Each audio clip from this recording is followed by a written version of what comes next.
মৰমৰ অকনিহত নমস্কাৰ মই গীতিমা দাস মই তোমালোক সকলোকে ই কক্ষাৰ নতুন ভিডিঅ'সমূহলৈ স্বাগতম জনালো তোমালোকৰ লগত মই আলোচনা কৰিম তোমালোকৰ তৃতীয় শ্ৰেণীৰ আমাৰ গণিত পাঠ্যপুথিত থকা পাঠসমূহ আজি তোমালোকৰ বাবে মই লৈ আহিছো তোমালোকৰ আমাৰ গণিত পাঠ্যপুথিখনৰ প্ৰথম পাঠটিৰ প্ৰথম অংশটিত আমি কি শিকিবলৈ পাম চাও আহা চোৱাচোন ইয়াতে আমাক প্ৰথমে কৈছে দেওবাৰে ৰাহুলে বন্ধুসকলৰ লগত ঘৰৰ ওচৰৰে খেলপথাৰখনলৈ ক্ৰিকেট খেল চাবলৈ গ'ল তোমালোকেও যেতিয়া বন্ধবাৰ পোৱা বিদ্যালয় বন্ধ থাকে তোমালোকে সমনীয়াৰ লগত হয়তো খেল খেলিবলৈ যোৱা বা বেলেগে খেলি থকা খেলবোৰ চোৱা নহয় জানো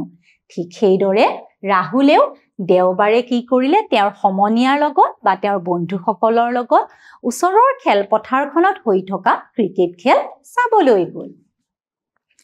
খেলখনত বিভিন্ন গৰাকী খেলুৱৈয়ে অৰ্জন কৰা ৰান তলত দিয়া ধৰণৰ ক্ৰিকেট খেলতটো সকলোৱে যেতিয়া বেট ধৰে ৰান কৰে নহয় আৰু সেই ক্ৰিকেট খেলত যিসকলে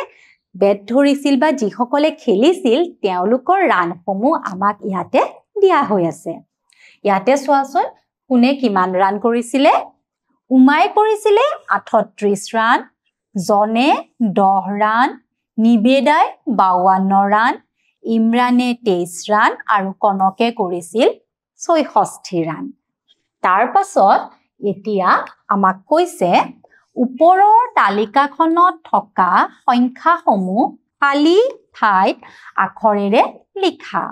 এতিয়া এই যিসমূহ ৰান কৰিলে ৰানবোৰ সংখ্যাৰে দিয়া হৈ আছে আৰু সেই সংখ্যাবোৰ আমি এতিয়া আখৰেৰে লিখিব লাগিব প্ৰথম উমাই 38 ৰান কৰিছিল আৰু 38 আমাৰ ইয়াতে লিখা হৈ আছে এতিয়া আমি জনে কিমান ৰান কৰিছিল সেই ৰানটো আখৰেৰে লিখিম তোমালোকে চোৱা জনে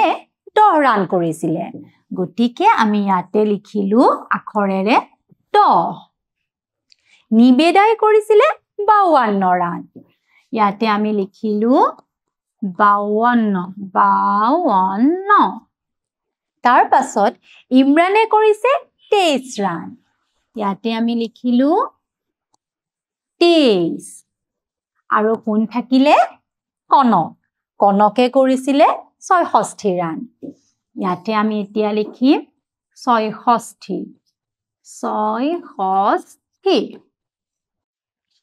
বুজিব পাৰিলা নহয় তোমালোক সকলোৱে এনেদৰে লিখিবা তাৰ পিছত চোৱা এইবাৰ আমাক ইয়াতে কৈছে তলৰ প্ৰশ্নবোৰৰ উত্তৰ বিচাৰো আহা তালিকাখনত থকা আটাইতকৈ সৰু সংখ্যাটো কি এই যে তালিকাখন আমি পাইছো এই তালিকাখনৰ আটাইতকৈ সৰু সংখ্যাটো আমাক সুধিছে এতিয়া চোৱাচোন এই তালিকাখনত থকা সংখ্যাবোৰৰ আটাইতকৈ সৰু সংখ্যা কোনটো হ'ব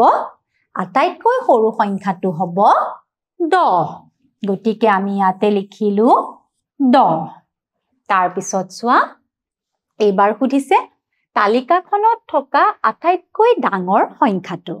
এতিয়া তোমালোকে চোৱাচোন তালিকাখনৰ আটাইতকৈ ডাঙৰ সংখ্যা কোনটো 66 কনকে 66 ৰান কৰিছিল আৰু এই তালিকাখনত থকা আটাইতকৈ ডাঙৰ সংখ্যাটোৱেই হ'ল 66 গতিকে আমি ইয়াতে লিখিলো 66 তাৰ পিছত চোৱা এইবাৰ সুধিছে নিবেদাই উমাতকৈ কিমান ৰান বেছিকৈ কৰিছে এতিয়া আমি কি কৰিব লাগিব নিবেদাৰ ৰানটো আমি চাম নিবেদাই কৰিছিলে 52 ৰান আৰু উমাই কৰিছিলে 38 ৰান আমাক সুধিছে নিবেদাই উমাতকৈ কিমান ৰান বেছিকৈ কৰিছিল তাৰ বাবে আমি কি কৰিম নিবেদাই কৰা ৰানৰ পৰা উমাই কৰা ৰান আমি যেতিয়া বিয়োগ কৰিম তেতিয়া নিবেদাই কিমান ৰান বেছিকৈ কৰিছে সেইটো আমি গম পাম গতিকে চোৱাচোন নিবেদাই কৰিছিলে 52 ৰান আৰু উমাই কৰিছিলে 38 ৰান গতিকে আমি ইয়াতে এনেদৰে লিখিলো এতিয়া আমি কি কৰিম এইটো বিয়োগ কৰিম 2ৰ পৰা যেহেতু 8 বিয়োগ কৰিব নোৱাৰি সেইবাবে আমি 5ৰ পৰা 1/10 এটা ধাৰ ললো তেতিয়া হ'ল 12ৰ পৰা 8 গলে হ'ব 4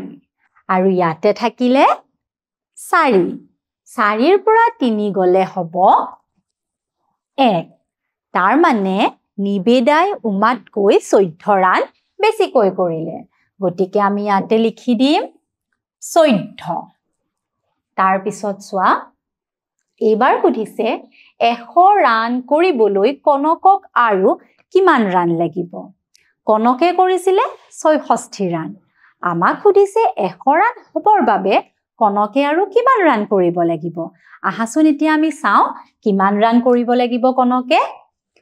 কনকে ৰান কৰিছিলে 66 আৰু 100 ৰান পাবৰ বাবে কনকে কি কৰিব লাগিব চোৱা